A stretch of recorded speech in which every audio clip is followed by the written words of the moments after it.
Hi, everyone. I'm Vladimir Jutib. We are watching all the news happening in the United States and around the world. For the next hour, you and I are going to go through all the stories that are breaking from all of our stations and affiliates around the country. Let's begin in the Middle East. We have breaking news in Israel, where Hamas is offering to release hostages to get the second phase of that ceasefire talk back on track. And DHS officers search dorms at Columbia University as the Trump administration lays out new disciplinary demands, and protests erupt calling for the release of pro-Palestinian activist Mahmoud Khalil. Plus, scary moments for plane passengers as a flight emergency has an emergency landing in Colorado. Look at these images. That is the plane that caught fire. We're going to tell you exactly what happened and how passengers managed to get out. This is CBS News 24/7.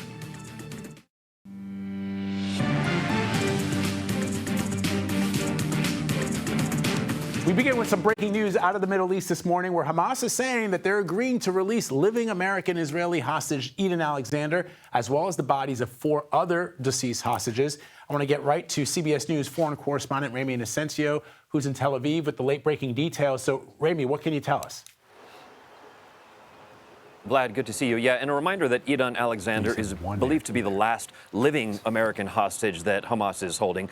He's 21, from New Jersey, and joined the Israeli military as a dual citizen. As for the remains of the 4 dead hostages that Hamas says that it could release, they're referred to by Hamas as having dual citizenship as well, but their identities so far haven't been made public. And Hamas is saying that all this is in response to a proposal from mediators yesterday to restart negotiations. They said that they responded positively and that they want to hammer out an agreement looking ahead to a second phase to end this war. Now, in that statement, they haven't given any demands, but we might expect they'll ask for the release of more Palestinians held in Israeli prisons. So far, about 2,000 had been released in the first phase. Also, the resumption of aid into Gaza. We're now in day 14 of aid and medical supplies not going into the Strip, and possibly, just possibly, Vlad, holding Israel to withdrawing from Gaza, which was in the original framework. So, Ramy, does this mark a potential breakthrough in talks to continue with that ceasefire, which is what most people are hoping can happen, just as long as all the hostages eventually come home?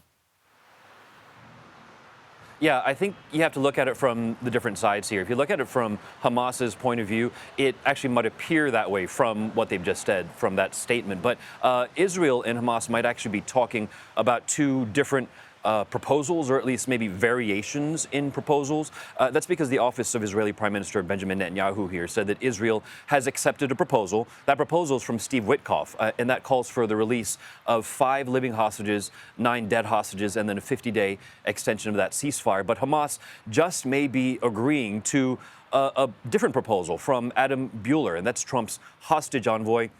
He met directly with Hamas last week, and they specifically talked about first releasing the Americans, then releasing the other Israeli hostages later on. And an Israeli official just told CBS News in the past few minutes that Hamas is trying to, in his words, sabotage talks by focusing solely on the Americans. We might get more clarity tomorrow night. That's when Netanyahu and his ministers are supposed to meet to go over the report from the negotiating team from Doha, and we're told they're going to be flying back here tonight. All right, Ramy, before you go, let me ask you about what the Associated Press is reporting, which is that the United States and Israel have been in contact with officials from East Africa. Doesn't specify what East African country, but about possible locations to resettle Palestinians from Gaza. What can you tell us about that? Yeah, absolutely. Well, first off, CBS News has actually reached out to the Prime Minister's office here, along with the Foreign Minister's office. Both have told us they have nothing to say about that report coming from the Associated Press. But out of those 3 countries, they have been named. Sudan reportedly confirmed that the U.S. has reached out. And Sudanese officials, they have reportedly said that they don't want anyone from Gaza. They've said no. Sudan does have diplomatic ties with Israel, though, normalized during Trump's first term. So there's potentially some leverage there that they're trying to do. But the country, we know, has been in nearly 2 years into a bloody civil war. Tens of thousands of people killed, millions of people have fled the country. As for the other 2 regions. One is Somalia, the other is Somali land, which broke away from Somalia about 35 years ago. Officials there reportedly said that they are not aware of any U.S. outreach, but U.S. and Israeli officials say that they have. But going back to the point of whether Gazans would want to voluntarily at least go, Somalia is one of the poorest countries in Africa, not even the world. Somaliland, just a little bit better, but not that far behind. Yeah, this is an absolutely bizarre story, and I can't understand if it turns out to even be remotely true, why that would be where you would want to resettle. All right, Ramy Inocencio for us. Thank you very much, my friend. Appreciate it. All right, there are new developments over the protests at Columbia University here in New York City. DHS officials entered the school overnight. They executed a search warrant on 2 student residences. The escalation, of course, comes as more protests are expected today over the arrest of pro-Palestinian activist Mahmoud Khalil. Mahmoud Abbas is the Palestinian Authority president. And yesterday, nearly 100 protesters were arrested after staging a sit-in at Trump Tower demanding Khalil's release from an ICE facility in Louisiana. In just a few hours, there is a court deadline in the fight to set him free. So let's get straight to CBS News legal reporter Katrina Kaufman, who's joining me now in Studio 55 to talk about this. So Katrina, first of all, this activity that's happening in court today, what can we expect? So there's not a court hearing today, Vlad, but there are a number of filings that are due. One of them is a joint letter where both parties are going to propose next steps. We're also expecting some filings that are oppositions, both from the government and from Khalil's side. But notably, last night, Khalil's lawyers also filed an amended habeas petition where they just go more specifically into what they think is egregious here. They say that his constitutional rights are being violated, both free speech and due process. And they say that the government is exceeding their authority here and that this is really retaliation and punishment for Khalil's speech on campus. So let's talk about this Trump administration letter that was sent to Columbia University to Columbia's president. In order to restore Columbia's federal funding, the president has threatened to cut that off. What kind of precedent does it set? Is it normal? This is absolutely not normal, Okay. Vlad. I mean, these are pretty extreme demands. One of them is that they get rid of the university's judicial board and that all the authority go to the president of the university, which I think is also interesting in light of how we see Trump trying to consolidate the executive branch for the national government. They're asking for a mask ban on campus and that if students are wearing masks, it could only be for religious or health reasons, that they have to wear an ID because a lot of these protesters are wearing masks to conceal their identity. They want a formalized definition of anti-Semitism. There are a number of demands, but really what we're seeing is Columbia almost seems like a test case here for them to wield this powerful federal funding that the university relies on, make these demands, and I think that they want to see how this plays out at Columbia, which is also a school that's always been known for free speech. It's a school of protest. I went there. That's just a normal thing on that campus and a huge part of its history. Yeah, I mean, I attended the university as well. My father attended the university back in the 1960s when Green Hall was a common site for protests. Back then it was the Vietnam War. So I wonder then, as an attorney yourself, the administration is asking the Supreme Court to weigh in on something that's not related to what we're talking about with Columbia, but it is still something that's sort of interesting to a lot of people, the birthright citizenship ban that the president has toyed with implementing. It's enshrined in the 14th Amendment of the Constitution. Is the Supreme Court even willing to hear this? So what's specifically being asked for right now is the Trump administration wants the Supreme Court to limit the nationwide injunction that has been imposed so he can't execute his executive order on birthright citizenship, because there's been 3 different courts now that have rejected this. And also just from a broader standpoint, any lawyer that I've talked to, even conservative ones, say that this birthright citizenship issue is really an open and shut case, they think. But what he's trying to say is that these injunctions that are being implemented by district courts shouldn't be able to be imposed across the whole nation. It should be limited to the people involved in the states, the plaintiffs, those particular states, and that just a district court in a certain state shouldn't be able to affect nationwide policy. It's notable because conservatives have used that as a tool a lot. During the Biden administration, it's how they got mifepristone limited. They went to a very tiny court in Texas, and a nationwide ban was implemented at that time. So, you know, the thing, Katrina, that I keep seeing is Elon Musk, who's not an elected official, but who wields enormous influence and power, not just because he owns a social media platform where he's able to amplify sometimes misinformation and mistruths in addition to other things, but he has the ear, obviously, of the President of the United States, calling for the impeachment of certain judges who they disagree with when they rule against them. And I just think that that's, I mean, first of all, the impeachment process for a judge is probably, there are probably a lot of bars to hurdle over, but just getting people to start to vociferously call for that on social media can lead to problems, death threats from some of these judges. Have you ever seen anything like this? I mean, not quite like this, but I feel like the judicial system has been under threat for a while. Even during Trump's own trials, those judges were receiving a barrage of threats, even the assistant to one of the judges. So we're really seeing an attack on the judicial system and the administration trying to wield a lot of control. I mean, even just starting with Columbia University and their own university judicial branch. Yeah, it does strike me that of the three branches of government, the judicial branch is the one that, given that the legislative branch is lockstep with the president, obviously the executive branch is the president, that the sole bulwark against democracy failing in, or at least some of our democratic institutions, I should say, is the judiciary. So we'll see what that means in the future.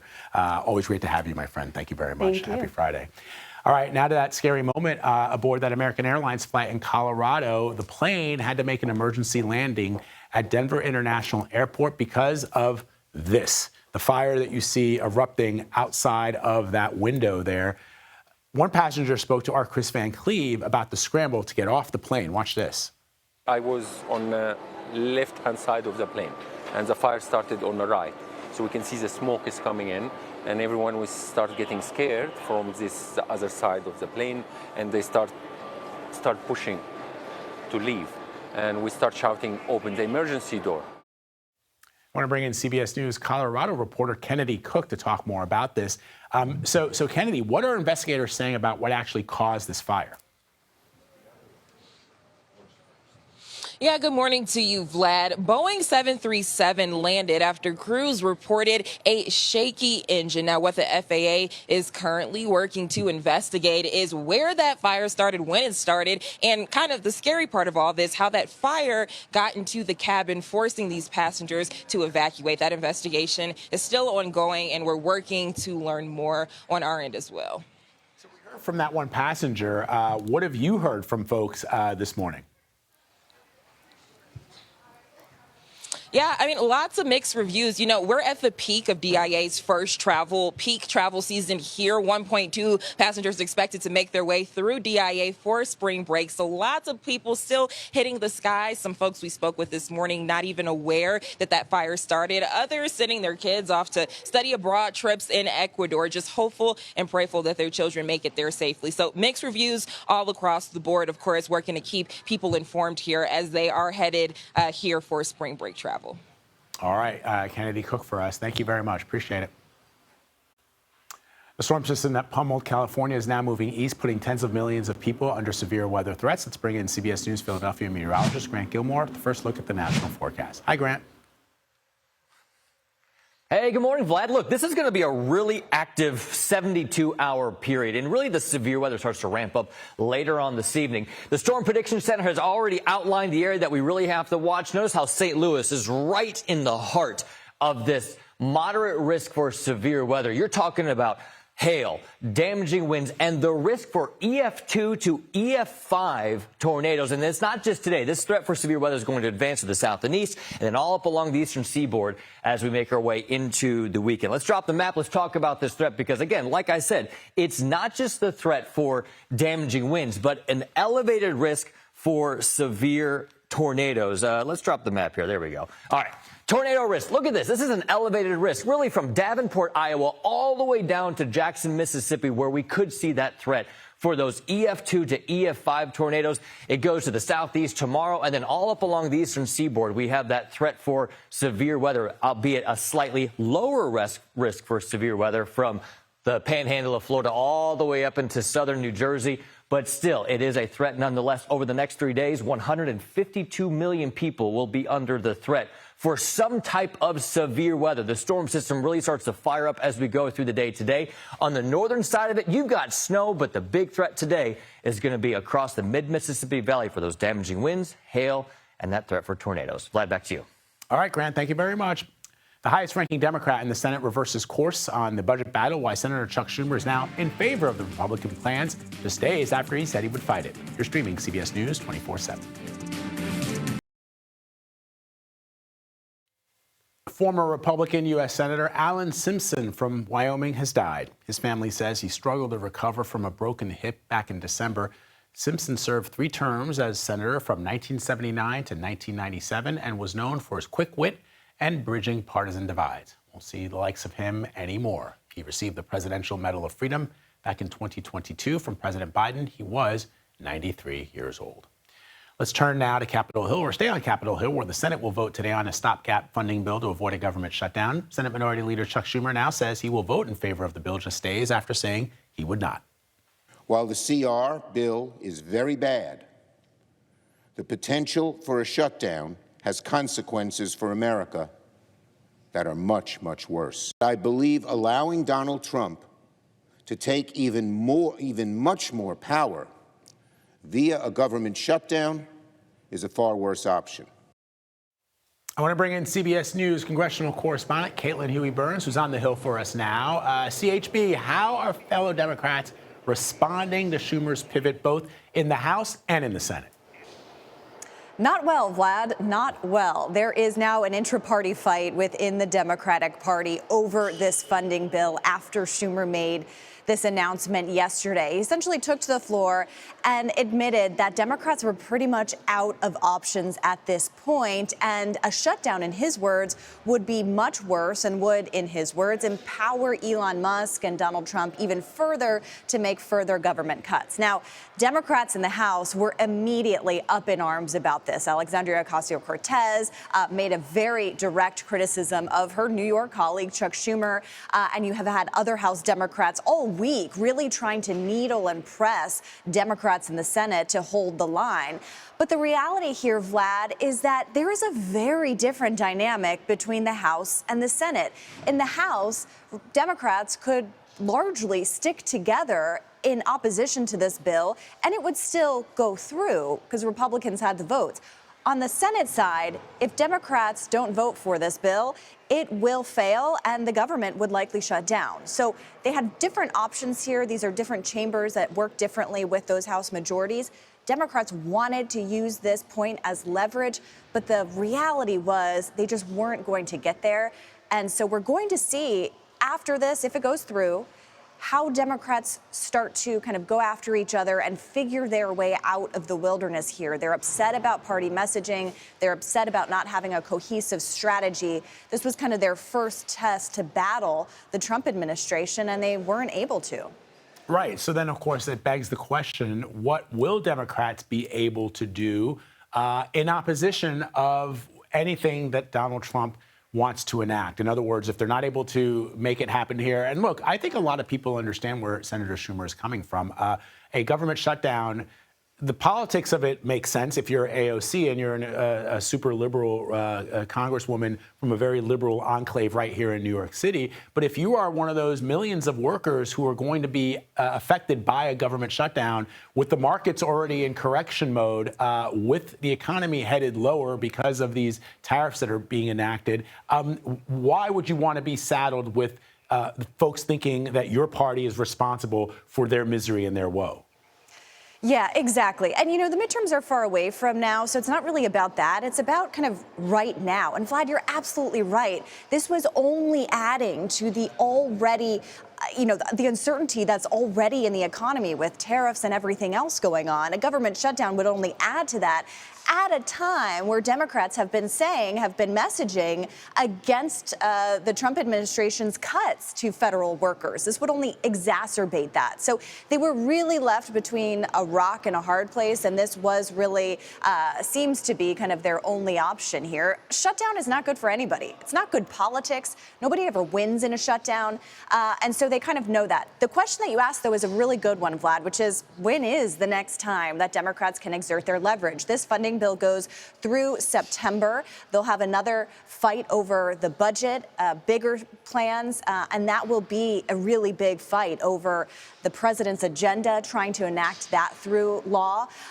But the numbers will still be the same. And so how do Democrats kind of get through this reality in which they're in the minority, their options are limited? What do they do and how do they do it? And do they just kind of use this as messaging for the midterms? And a lot of this depends on how the economy continues to go, how the Trump administration continues to go, and, later on in the year, whether people are feeling differently than they are now. We just don't know. Well, no, it's an excellent point, Kaylin, because you're right. I mean, I think if you're Senator Schumer, you're thinking live to fight another day. This is not the battle at this early stage of the administration. But you're right. Down the line, 9 months down the line, a year down the line, when the effects of these tariffs and the effects of this sort of will he or won't he with regards to tariffs, with regards to Greenland, with regards to the Panama Canal and Canada and Mexico, when those real effects start to affect people all across the country, then there will be an opportunity, I think, if you're a Democrat, to sort of seize on the misery and woe that they will say is caused by the administration, and that will be the time to strike. So it'll be interesting to see how it plays out. Caitlin, always great to have you, my friend. Thank you. Okay. All right, Interpol has issued a global alert for the University of Pittsburgh student who went missing in the Dominican Republic. Interpol is the interagency police operation that investigates crimes abroad. They now say that they're investigating all possibilities of what could have happened to 20-year-old Sudisha Kanaki. She was last seen on a beach, you'll recall, in Punta Cana, Dominican Republic, more than a week ago. And that is where CBS News national correspondent Manuel Bojorquez is following all the latest developments. So Manny, it's kind of intriguing to a lot of people. Why is Interpol investigating when, as far as we know, the young man who was last spotted with her says that they went out into the ocean, they got swept up in a big wave. He doesn't remember what happened next. He passed out on the beach. That's right. It's really because the family and even people in the United States, elected leaders, have been pushing for this investigation to be a very large one, to not just look into the possibility that it may have been an accidental drowning, but perhaps foul play. Officials here on the island say they are looking at all of that. They're not ruling that out. But at this point, this remains only a missing persons investigation. As you mentioned, that young man who was last seen with her, he is also an American. He has been cooperating with police here. He told authorities that they were taken over by a big wave when they were in the water in the early morning hours of March 6th. But there are still so many questions about what could have happened to her, where she could be. And, of course, it's the weekend. New batch of spring breakers are headed to the Dominican Republic, probably headed to that very resort where that young lady disappeared. Any impact on the island's tourism? I saw a piece on Inside Edition, and you were on Inside Edition, where they just showed the kind of partying that goes on at the resort that this young lady was staying at. What are you seeing with your own eyes? You know, we're not really seeing an impact. I think most of the people who are here, whether they are families or spring breakers, view it as a sad but isolated incident. That being said, it does weigh on people, and they're very curious to find out the outcome here. But again, investigators say they're doing everything they can. We were with them yesterday as they were launching drones. They've been flying with helicopters. They've had divers in the water. Just no sign of her yet. All right, Manny Bojorquez for us from Punta Cana, Dominican Republic. Thanks, Manny. President Trump will make a rare speech at the Department of Justice today. Why the visit could be signaling a new direction in federal law enforcement. You're streaming CBS News 24/7.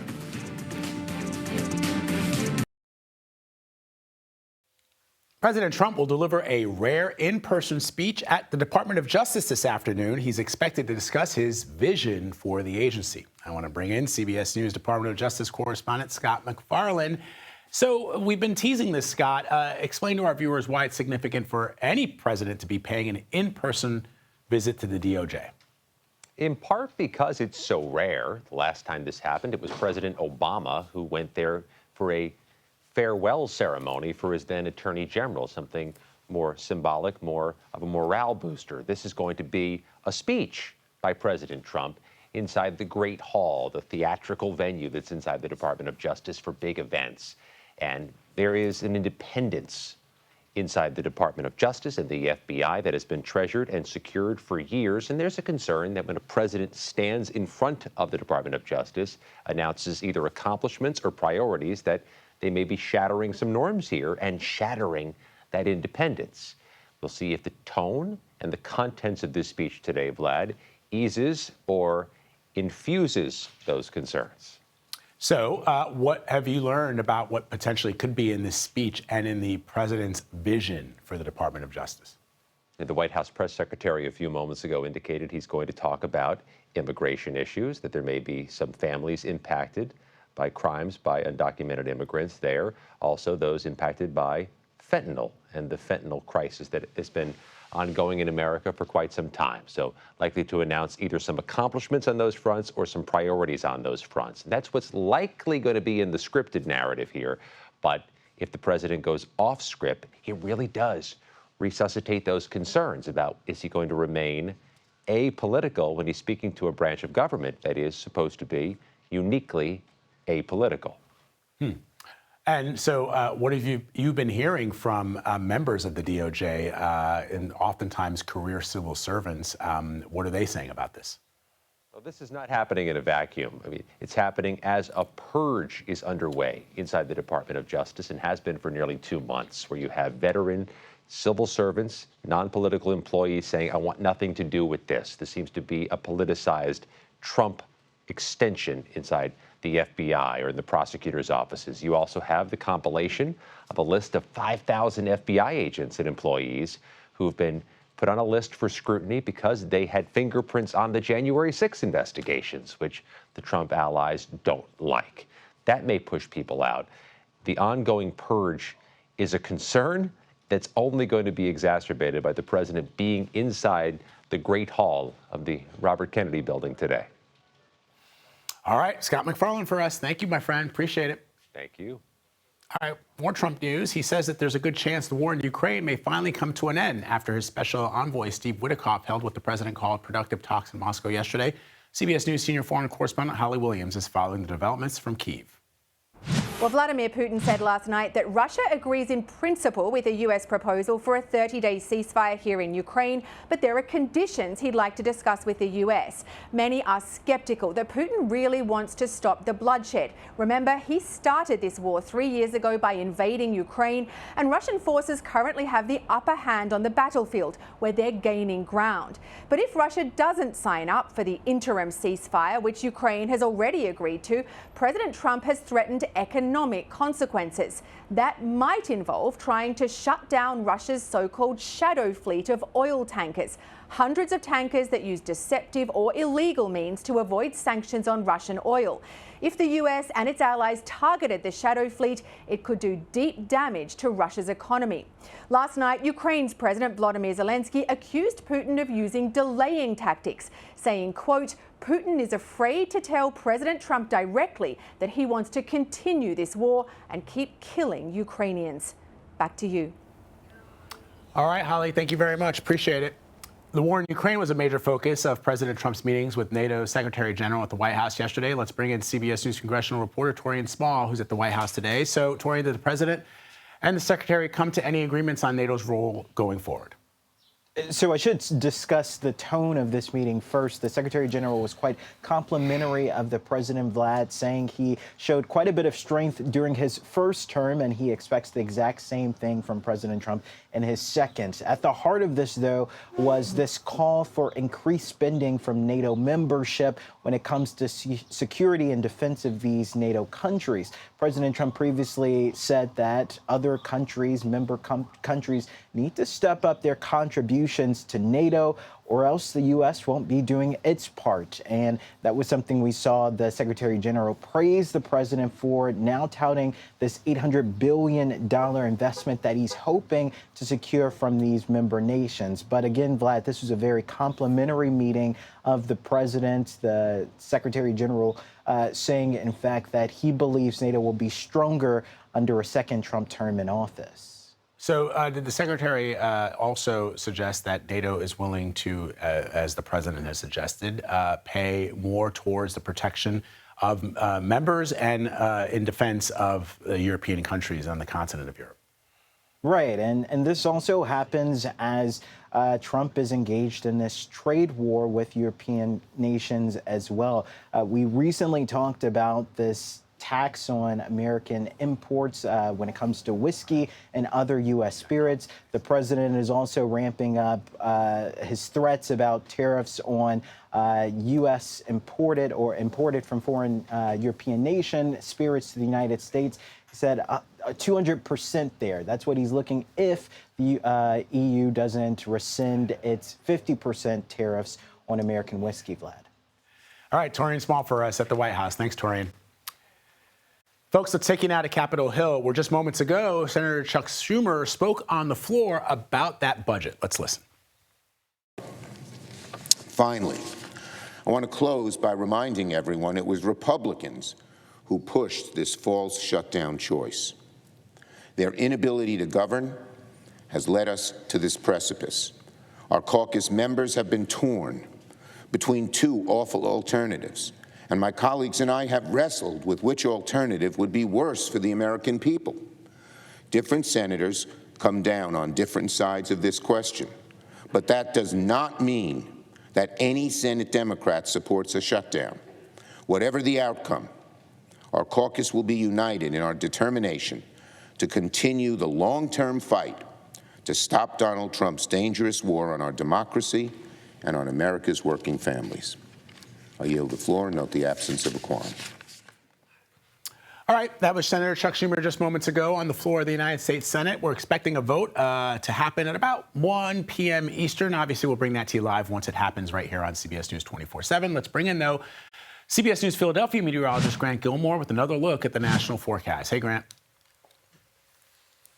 Vlad, we've been talking about this storm system a lot over the last couple of days. First, you got the West Coast. Now it's going to begin to move into the central United States and offer up a significant threat for severe storms. A moderate risk for severe weather across the central United States, that mid-Mississippi Valley. Now, this area of severe weather is going to transition to the east, but today really ignites this multi-day severe weather outbreak. Let's drop this map here, and I want to pull in the forecast radar that we'll see as this storm system develops later on this afternoon into the evening hours. It regenerates to the south. It flares up across the Tennessee Valley tomorrow, and then it takes over. I mean, honestly, look at this. From Florida all the way up to Maine, you've got this line of storms, and we will see that threat for severe storms as we go into Sunday. But today, there is an elevated risk for tornadoes. You're talking EF2 tornadoes to potentially some EF5 tornadoes from Davenport all the way down to Jackson, Mississippi. That is today. Tomorrow, here's the risk for severe weather. Notice how that moderate risk for severe weather is there across Mississippi into Alabama and portions of the western Florida panhandle. And then there's that slight risk for severe storms all up along the eastern seaboard as we go into the day on Sunday. Combined, you've got 152 million people potentially dealing with this threat for severe storms, damaging winds, large hail, flash flooding, and tornadoes. On the north side of the storm, you've got winter weather, and then independent of that severe threat, you've got a significant fire risk today. Gusty winds, very dry conditions. Even outside of those thunderstorms, wind gusts could be up to around 70 miles per hour across Texas into Oklahoma, even to portions of eastern Kansas and Missouri. Those gusty winds will slide east with this very deep area of low pressure. Again, even outside of the severe threat, we'll see those gusty winds extend east. So we've got to watch these weather conditions over the next several days, Vlad. Finally, by next week, things begin to calm down. Back to you. All right, Grant, thank you very much. Syria is marking 14 years since the start of its civil war. The latest on the crisis as calls grow for unity under a new government. You're streaming CBS News 24/7. It has been 14 years since the start of the Syrian Civil War, and blood continues to be shed even after Bashar al-Assad was ousted back in December. In just the last week, over 1,300 people were killed along the country's coast amid clashes between Syria's government forces and Assad loyalists. Joining us now is CBS News Middle East reporter Courtney Keeley, who has spent a lot of time in Syria and joins me now to talk about what's happening there. So, Courtney, as the country marks 14 years since the start of the Civil War, what's changed since it all erupted back in 2011, and what's happening on the ground today, given that there's still people being killed? Well, what happened 14 years ago is the children, Syrian children in Jeddah, were emulating the Arab Spring and wrote, "The people want the end of the regime," to paraphrase in Arabic, on walls in Jeddah. And when those children came home, bloodied, beaten, and some deceased and tortured, the Syrians finally rose up against al-Assad's government, or his regime, as many people refer to it, because it was that. And then it turned bloody, and it went on in different places. We saw the complete destruction of Aleppo and bombardment. We saw Iran and Russia play a big role in this. And it seemed never ending. Tens of thousands of tortured, hundreds of thousands disappeared. It was just horrific, horror after horror. And then all of a sudden, al-Assad left, and no one saw that coming, really. It was quite the surprise in December, and it took place from a leader of Hayat al-Tahrir al-Sham. Al-Sham is a way to refer to Syria, by the way, in Arabic.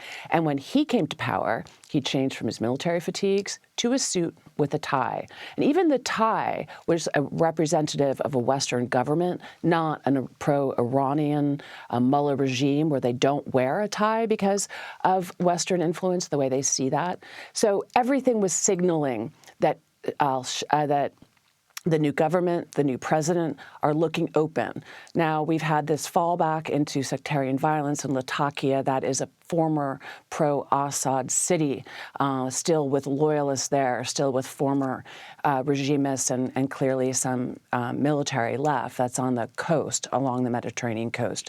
So this uprising has been put down. About approximately 1,000 people have been killed. And this tenuous government, this fragile government, is continuing to rule.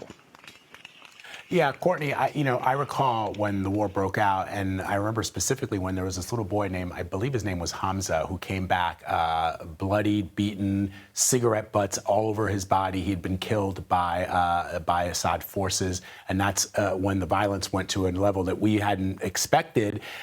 A lot of people thought that the war would be over fairly quickly. It dragged on because, as you point out, there were so many international players involved: the Russians, the Iranians, the United States. But now I wonder, given the Assad regime's collapse, given that Bashar al-Assad has fled, why don't we see the same level of influence from these power players involved in figuring out a way to bring about a peaceful resolution to all that's transpired? Maneuvering going on. Let's take the Russians, for instance. They were part of the bombardment of Aleppo that basically blew it into smithereens, and the people there. It was the largest exodus of refugees since World War II. At the time, people stopped counting the casualties at 500,000. Russia was a big part of that with air support. Now Russia has 2 military bases, a naval one and an air force base along the coast. They want to keep it. They've had it for decades. So they're working on keeping that because it's a key port for them and a key Air Force base. Then you have Iran. Iran's really gone. They said that they were there to protect the shrines, the holy shrines in Damascus, but also Hezbollah came over from Lebanon. And if you look at Lebanon, you can take a land bridge right into Syria and then Iran, and that was this Shia Crescent land bridge that had been established. That's broken now. Hezbollah's on the back foot. Iran's back to their own issues right now inside Tehran. They're not going to be a player in Syria. That is a big deal. But also the U.S., which backed and funded and trained the SDF, which were fighting against ISIS. That was going on in the north. Now, the SDF, they are going to be integrated into this new government. And then basically, so you're looking at all these people, Turkey wanting a toehold in this too. But meanwhile, the people of Syria just want some peace. And this anniversary is going to be the first time they can celebrate in peace, hopefully, since Assad finally fell. Wow, lots of information there for our viewers. And Courtney, you would know, having covered this bloody conflict almost since the beginning. Thank you very much. Appreciate it. All right, folks, we'll be right back. You're streaming CBS News 24/7. It was a rough week for Tesla stock, which took its steepest drop in 5 years. Business experts say Elon Musk's role at the White House is not only impacting the company, but also its customers. CBS News Bay Area reporter Suji Nam spoke to Tesla drivers who've been facing backlash for their car choice. John Stringer has owned 5 Teslas. His latest purchase, a Cybertruck.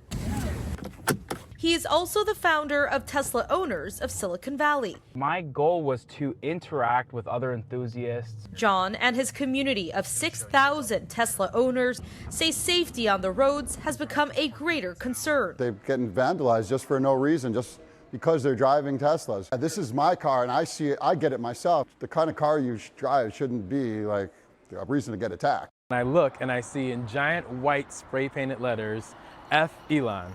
You could probably fill in the blank. For what? It didn't affect Elon, and it's something that I had to deal with. There has been a string of incidents involving vandalism of Teslas and protests at dealerships in recent weeks in response to Elon Musk's work with the Trump administration. John says his friends in the Tesla manufacturing industry have also been facing backlash. It's really unfortunate that they're being targeted, they're being berated. Owners are being berated. And the politics taking a toll on Tesla's bottom line as well. A recent report shows Tesla's sales in the U.S. have dropped 1% last year compared to 2023, the company's first annual sales decline in 12 years. Company shares have also dropped more than 40% since President Trump took office. This is a form of protest. Now, I'm not condoning vandalism, but it's not surprising that the Tesla charging spots or their dealerships are becoming focal points where people are expressing their dismay. UC Berkeley marketing faculty Bill Pierce says when politics and business converge, it can have a significant long-term impact on the brand. The politics in this time, which is very fractured, is almost running 180 degrees from what the Tesla brand was built on.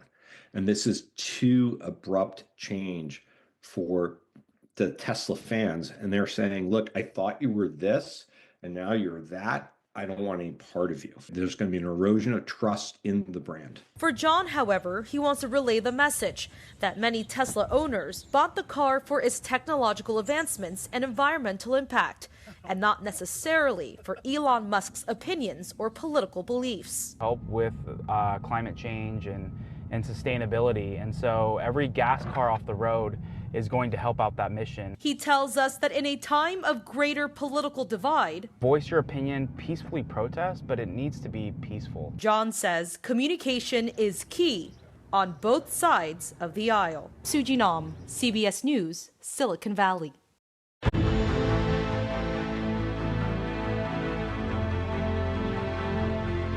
Conditions look good for tonight's rescheduled launch of the SpaceX Falcon 9 rocket. The mission to swap out the current crew of the ISS is set for just after 7 p.m. Eastern. If all goes well, the new crew would arrive tomorrow night. Current ISS astronauts Butch Wilmore and Sonny Williams should then be able to depart by Wednesday. They're expected to splash down sometime next week and return to their families following their 9-month odyssey.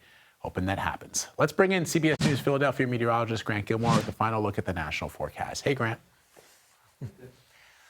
Hey, Vlad, look, less than a 5% chance they're going to have to scrub because of weather today. However, conditions get less favorable for launching Saturday into Sunday because of this advancing storm system that's moving into the central and then eventually the eastern United States. Multiple impacts with this. This is a significant system.